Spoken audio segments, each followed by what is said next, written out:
first premiered, it was premiered with about 5 commissions on one concert at Tanglewood, and they called my piece the most romantic of the group.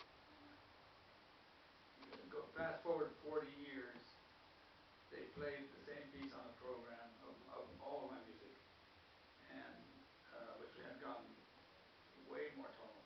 So then they perceived the same piece as being my most dissonant atonal work. So if you live long enough, everything changes, but I suppose it remains the same too. I wrote these 3 Joyce pieces, and I love this style, even though it's often said that I had to adhere to the orthodoxy of the times, but that was not true. It was the excitement of dissonance that was really it stimulated me. But at a certain point it gave out, and I was searching around for material. I always seem to be inspired by authors. They seem to bring out musical notes I would not otherwise have thought of. At least I feel it that way. So someone showed me once Allison's Adventures in Wonderland, and I looked at the book, I looked at a little bit of the poetry, and thought, this is too slight, and didn't do any more. Then someone else told me about a book called The Annotated Alice by Martin Gardner, which is a book about the Alice book, and in it he prints. It turns out that for each of the Alice ditties in the Alice in Wonderland book, the little poetry that happens, for each of those poetry pieces is not only a carol original, but it's based on some Victorian piece, or a Victorian ditty that people reading Wonderland would be a parody. So in other words, all of the Lewis Carroll poems were parodies of existing Victorian poetry, and he reprinted this original Victorian poetry. So that seemed interesting. So for every Lewis Carroll poem, there were 2 or 3 others which imitated it. Carroll was imitating or making fun of.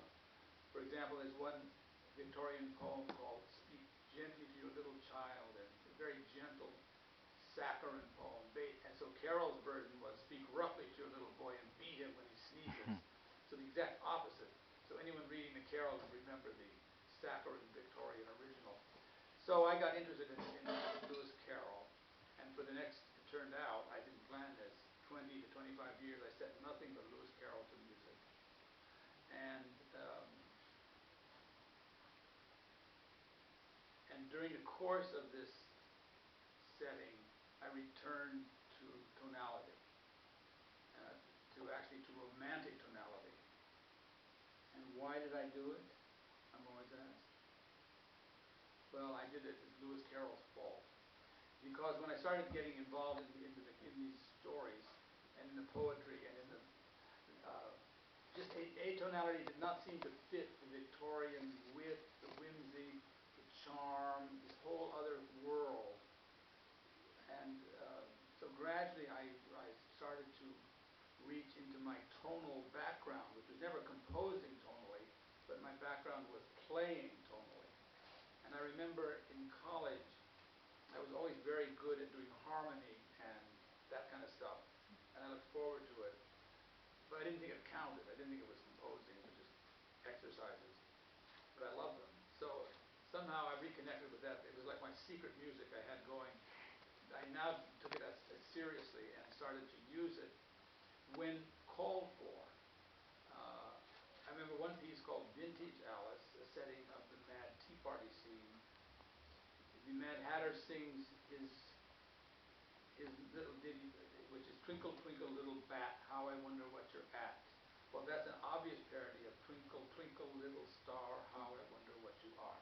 Famous poem, but an even more famous tune, Twinkle, Twinkle.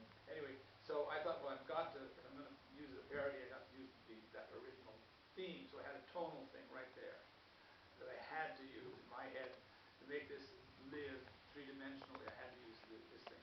Another thing was the song was spoken by the Mad Hatter in front of the Queen of Hearts. So I had to have a presence for the Queen of Hearts. She's not in the story, but she's a presence. So I thought, what is the musical equivalent of the Queen of Hearts? So I thought, I'm going to use God Save the Queen. Some of that will be in there. Another tonal artifact.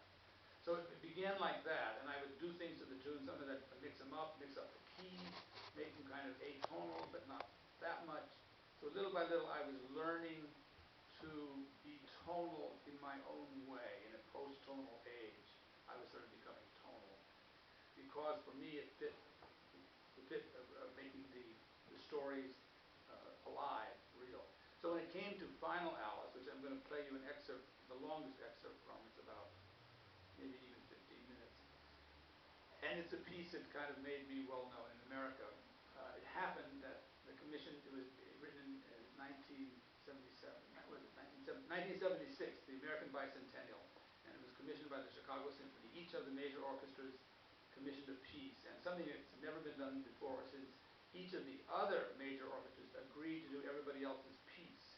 So instead of one performance, which would have been fine enough, I got 5 performances of this piece.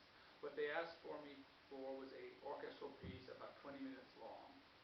What they got was an hour-long piece for soprano, folk group, siren, all kinds of things. It's a huge thing like that. And they did it. Going back to my process of incorporating a tonality, still these other pieces, Vintage Alice, had elements of atonality.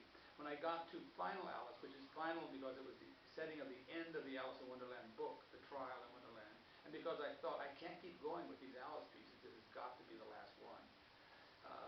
So I began, and in the very beginning I'm going to play you the beginning and the first aria. It's a series of 5 arias, last an hour. And gradually, instead of just setting the ditties and the original Victorian poems, I started setting the text. So in the story, there's a setup of each poem. So I began to incorporate the spoken with the sung. So the Final Alice is a lot. The soprano for an hour must talk and sing, imitate different characters. It's quite a tour de force for any one soprano to do.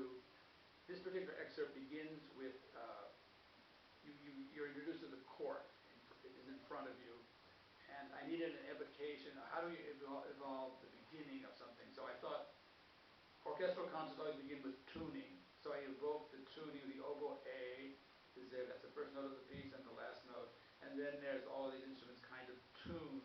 It's a controlled tuning. And the notes of tuning, G, A, D, C, are actually can be interpreted, are very close to an A7 chord. There's a lot of the notes of the dominant seventh are in that.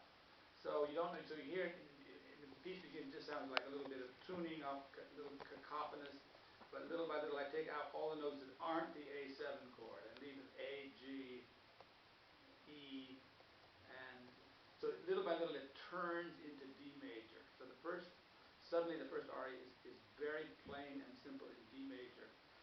And it's a nonsense poem. They told me you had been to her and mentioned me to him. And then it goes on and on like that. It's supposed evidence, but it doesn't quite make sense.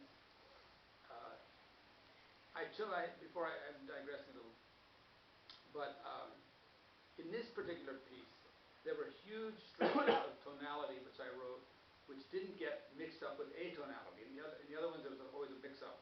But the swatches of music which sounded, lush harmony, it's kind of like Strauss, Mahler, and I thought, well, as I was writing it, the wrong notes will come later. Like it's kind of scrim, you hear the tonality through a scrim of present-day wrong notes. Well, the wrong notes never came, and I was left with this tonality. It's like an embarrassment, I thought. This is in 74, 75, at the height of the atonal period. So I had a kind of musical nervous breakdown, but I can't go on like this. My colleagues will laugh me off the stage. It'll be ridiculous.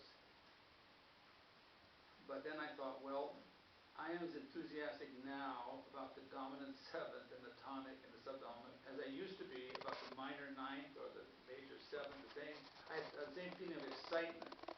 So I thought I've got to go with that instinct. I mean, that's where would I be if I didn't follow that instinct? I'd be lost. So I continued writing the piece.